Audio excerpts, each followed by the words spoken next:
आपके पास कर्ज के लिए आएगा या उसको आप डायरेक्ट सपोर्ट दोगे तो वो अपनी अपनी ताकत को वापस से संग्रहित कर पाएगा। तो 3,70,000 करोड़ का जो लिक्विडिटी इन्फ्यूजन है इसको सहायता नहीं कही जा सकती, क्योंकि सहायता वो होती है जिसको वापस नहीं लिया जा सकता। पर कर्ज देके आपको पता है कि कर्ज नहीं चुकाने पे हमारे किसानों का क्या होता है, हमारे मिडिल इनकम ग्रुप मध्यम आय वर्गीय लोगों का क्या होता है। हमें सबसे ज्यादा पीड़ित है, 14 करोड़ से ज्यादा लोगों ने अपनी नौकरी खोई। क्या आज के ट्रीटमेंट से उनको इमीडिएट कोई सहायता मिलेगी? मैं आप सब लोगों से पूछना चाहता हूं, उसका उत्तर है बिल्कुल नहीं मिलेगी, क्योंकि ये लोन मेले का आयोजन किया गया था, कैश सपोर्ट मेले का आयोजन करना चाहिए था। मैं पूछना चाहता हूं वित्त मंत्री जी से कि जो कामगार 1,000 किलोमीटर पैदल अपने घर की ओर जा रहा है, क्या आज के आपके इस ऐलान से 6 लाख करोड़ रुपए के ऐलान से उसको एक पैसा भी उसके खाते में इमीडिएटली जाएगा? इसका उत्तर भी है बिल्कुल नहीं जाएगा। और आज का मैं पहला वीडियो जो आज आदरणीय वित्त मंत्री जी ने जो पहला 6 लाख करोड़ के आसपास का जो पैकेज घोषित किया है कोविड-19 के खिलाफ हमारी लड़ाई का, उसके ऊपर है। आज के पैकेज में मैं 3-4 प्रमुख बातें बताना चाहता हूं। आज के पैकेज में एमएसएमई और टैक्स और डिस्कॉम्स की बात की गई है और एक बात ईपीएफ की भी की गई है। एमएसएमई के लिए 3,70,000 करोड़ का कर्ज देने की बात की गई है। आदरणीय वित्त मंत्री जी, इसको मैं कहना चाहता हूं कि आज एमएसएमई को कर्ज की नहीं, आपकी डायरेक्ट कैश सपोर्ट की आवश्यकता है, क्योंकि उत्तर प्रदेश की 90% एमएसएमईज ने मार्च महीने का अपने एम्प्लॉइज को सैलरी नहीं दी है। आप उनको डायरेक्ट कैश सपोर्ट दीजिए। आज के आपदा के समय लोन मेले की जरूरत नहीं है, देश को लोन मेले की जरूरत नहीं है। आपदा के समय देश को कैश सपोर्ट मेले की आवश्यकता है। आपने 3,70,000 करोड़ का उनके लिए एक कर्ज के देने की व्यवस्था तो करी, पर आपकी बातों में ही विरोधाभास है।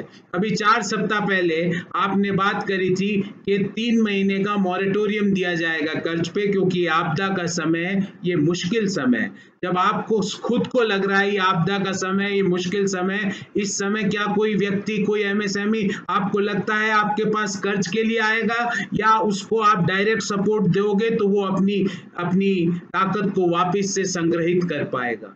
तो 3,70,000 करोड़ का जो लिक्विडिटी इन्फ्यूजन है इसको सहायता नहीं कही जा सकती, क्योंकि सहायता वो होती है जिसको वापस नहीं लिया जा सकता। पर कर्ज देके आपको पता है कि कर्ज नहीं चुकाने पे हमारे किसानों का क्या होता है, हमारे मिडिल इनकम ग्रुप मध्यम आय वर्गीय लोगों का क्या होता है। ये मेरा पहला विषय था।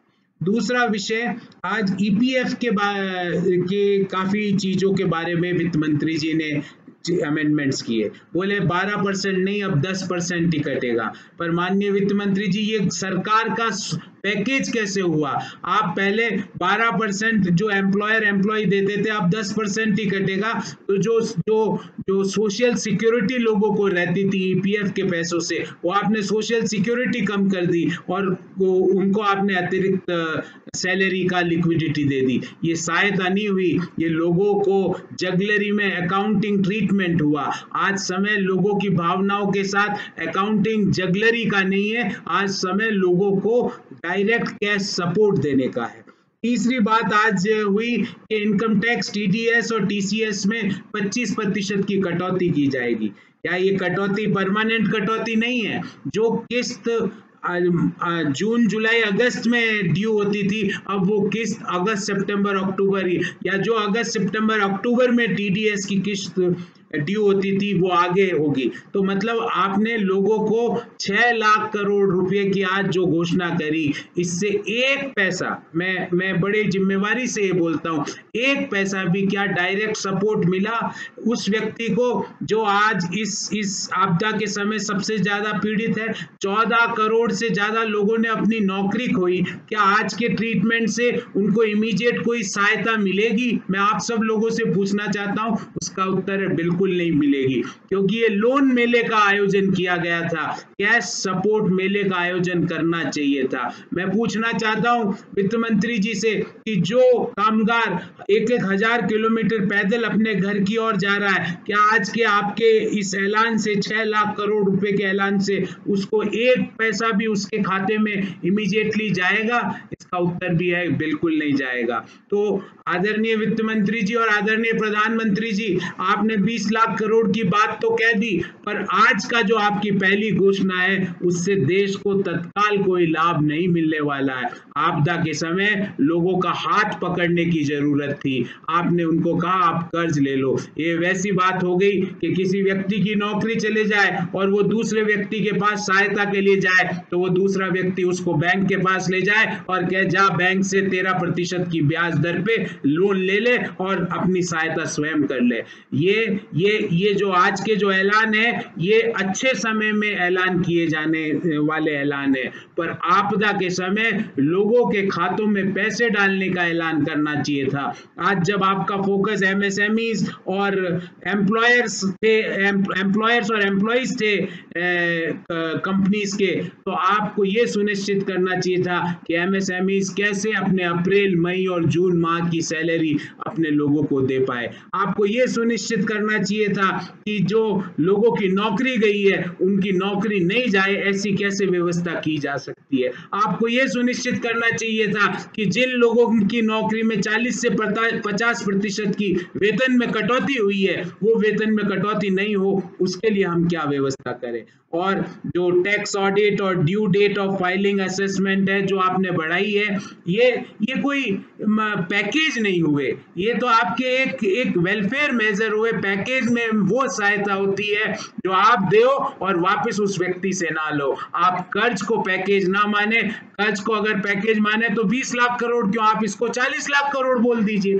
30 लाख करोड़, क्योंकि कर्ज पैकेज नहीं होता, कर्ज कोई सहायता नहीं होती। कर्ज तो एक तरह से आपने उसको लोन दिया है, तो जिसके ऊपर आप ब्याज भी लोगे। आपने कहा एमएसएमईज के लोन पे 12 महीने का मॉरेटोरियम रहेगा। 12 महीने का मॉरेटोरियम का मतलब ये नहीं है कि ब्याज नहीं देना है, उसका मतलब ये है कि 12 महीने बाद 12 महीने का भी ब्याज देना है और अगले साल का भी देना है। आज इस तरह से आपदा के समय लोगों की भावनाओं से सरकार से मेरी गुजारिश है कि ना खेलें और एक ठोस ऐसा एक पैकेज लेके आए जिससे लोगों को राहत मिले, जिससे मजदूर को राहत मिले, जिससे कामगार को राहत मिले, जिससे मध्यम आय वर्गीय व्यक्ति को राहत मिले, जिससे महिलाओं को राहत मिले। हमारी भावनाओं के साथ आप ना खेलिए।